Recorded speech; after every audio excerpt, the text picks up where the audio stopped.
I fudged up by swimming in a Florida spring. When I close my eyes, I can still hear the screams. This was a few years ago.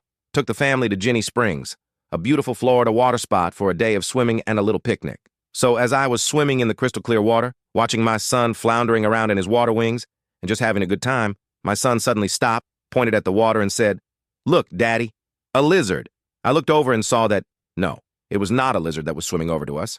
It was a snake. After a quick examination, I realized that this was a water moccasin, and a large one at that, heading right for us. So yelling for my son to back away, I waded out to grab him and drag him back to shore. The snake was making a beeline for us, which is weird because most of the time they avoid human contact. I started to splash water at it, trying to slow it down enough so I could reach the shore before it got too close. So as I was backing up, slapping water at a poisonous snake with one hand and dragging a laughing child who had no idea what was going on with the other, I reached close enough to the shoreline to grab a branch that had fallen from a tree. It was long and pretty sturdy. It was perfect for what needed to be done. So as the snake got in close, I went all caveman on it and bashed it a dozen times with the branch. It worked. The snake started to float away, dead as a doornail.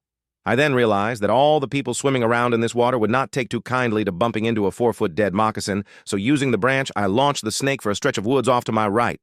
Well, I guess the snake was not balanced right on the branch, and I was full of adrenaline, so instead of the woods, the snake flew high into the air, drifting off to the right where plop. It landed square on a picnic table. To make matters worse, it landed on a pile of shoes that a Girl Scout troop had left when they went wading in the water. Oh, crap, was all I could think, as I began to quickly swim across the spring to remove the snake from the table. But as I was swimming, I heard them, the giggles and laughter of little 12-year-old girls returning to get their shoes. I stopped cold. I was too late.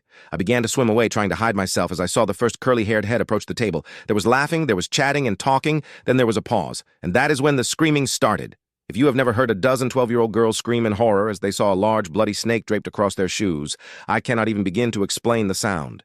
Even as I dove underwater, I heard the screaming. Sometimes, at night, I still hear the screams.